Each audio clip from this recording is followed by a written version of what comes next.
नमस्कार। Cinema hall में आपका स्वागत है। सबसे पहले ईद मुबारक। ईद के मौके पर आ रही सलमान खान की फिल्म सिकंदर को लेकर एक बड़ी उत्सुकता है। मैं भी उत्सुक हूँ और इसी वजह से सुबह सुबह यह फिल्म देखने गया। इस फिल्म को देखते हुए मुझे ऐसा एहसास हुआ कि जैसे घर में कोई बुजुर्ग हो और शारीरिक दिक्कतों की वजह से उसे चलने फिरने उठने बैठने में दिक्कतें आ रही हों, तो घर में कुछ तब्दीलियां की जाती हैं। कुछ ऐसे उपकरण लगाए जाते हैं, बुजुर्ग के हाथ में छड़ी दे दी जाती है। कुछ वैसा ही सलमान खान के साथ इस फिल्म में हुआ है। अब मान लेना चाहिए कि सलमान एक बुजुर्ग अभिनेता हैं, लेकिन चूंकि उन्हें हीरो बनकर आना है तो उनके हिसाब से एक कहानी बुनी गई है और कोशिश की गई है कि सलमान खान की तमाम सीमाओं को ध्यान में रखते हुए फिल्म मेकिंग को मोल्ड किया जाए, थोड़ा बदल दिया जाए। और इसी बदलाव में यह फिल्म आती है सिकंदर। फिल्म के निर्देशक AR मुरुगदास हैं और उनकी फिल्म गजनी हम देख चुके हैं, हॉलीडे देख चुके हैं। इस बार वे सलमान खान के साथ आए हैं, तो उम्मीद बड़ी थी और यूं लग रहा था कि गजनी शायद दोहरा दिया जाए सलमान के साथ। लेकिन माफ़ करेंगे, ऐसा नहीं हो पाया है। क्यों नहीं हो पाया है?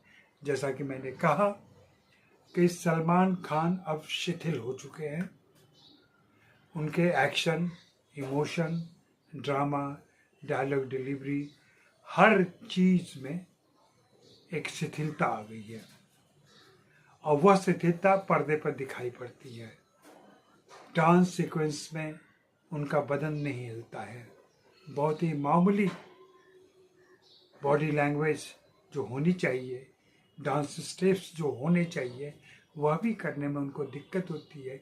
इसलिए कोरियोग्राफर को बहुत ज़्यादा कतर ब्योत कर ऐसे डांसिंग स्टेप्स रखने पड़ते हैं जिसमें कम से कम मेहनत करनी पड़े, कम से कम ऊर्जा लगे। हम सलमान खान की फिल्में देखते रहे हैं। उनका एक व्यापक दर्शक समूह रहा है, प्रशंसक रहे हैं, जो उनकी फिल्म देखते हैं, तारीफ करते हैं। इस बार शायद उन्हें भी दिक्कत होगी कि आखिर वे किस बात की तारीफ करें। फिल्म में कहानी के नाम पर कुछ नहीं है। रश्मिका मंदाना है, शुरू में इंटरवल के पहले के दृश्य में ही कुछ एक सीन्स में वो आती हैं और फिर उनकी भूमिका पर्दे पर यूं आती है जैसे कि वह गेस्ट अपीयरेंस में आ रही है। सत्यराज को लिया गया है, कटप्पा को विलेन के तौर पर। वे अपनी भूमिका कर जाते हैं, लेकिन इस फिल्म में एक नवीनता मैं मानूंगा। पहली बार विलेन ने AI का उपयोग किया है, डायलॉग में अपने इस शब्द का उपयोग किया है। जब उसके बेटे का एक वीडियो वायरल होता है तब वह कहता है कि AI से मेरे बेटे की इमेज गढ़ दी गई है और यह वीडियो बना दिया गया है। तो देखिए हमारे फिल्म के लेखक निर्देशक कितने अधुनातन हैं, कितनी नई चीज़ें ले आते हैं फिल्मों में। बाकी सलमान खान के लिए एक्शन के दृश्य, डांस के दृश्य, रोमांस के दृश्य और बाकी सारे दृश्यों में यूं सीक्वेंसेस को फिट किया गया है, किरदारों को यूं उनके आसपास खड़ा किया गया है, संजोया गया है कि सलमान को कोई खास हरकत न करनी पड़े। अब मान लीजिए यूं केवल किया तो 3 विलेन हवा में उड़ जाएंगे, जमीन पर पांव रखा तो सब नर्वस हो जाएंगे, पलट कर देखा दाएं बाएं तो सबके पसीने छूटने लगेंगे। और ये सब VFX के जरिए, CG के जरिए क्रिएट किया जा सकता है। अब वो क्रिएट किया गया है फिल्म के अंदर। इस जमाने में 2025 में आप एक फिल्म लेके आ रहे हैं, उसमें राजा साहब की बात कर रहे हैं, राजकोट के राजा की बात कर रहे हैं। उस राजा का संबंध अपनी प्रजा से कैसा है इसके बारे में बता रहे हैं, और आप चाहते हैं कि हम यकीन कर लें, हम यकीन कर लें कि ऐसे राजा साहब हो सकते हैं। माफ करें, थोड़ी मुश्किल है। और ये राजा साहब इंटरवल के बाद जब एक्शन दृश्य के लिए मुंबई आते हैं तो फिर धारावी से लेकर के और तमाम जगहों पर हम इनको चलते फिरते देखते हैं। फिल्म में पर्यावरण के मुद्दे की छौंक डाल दी गई है।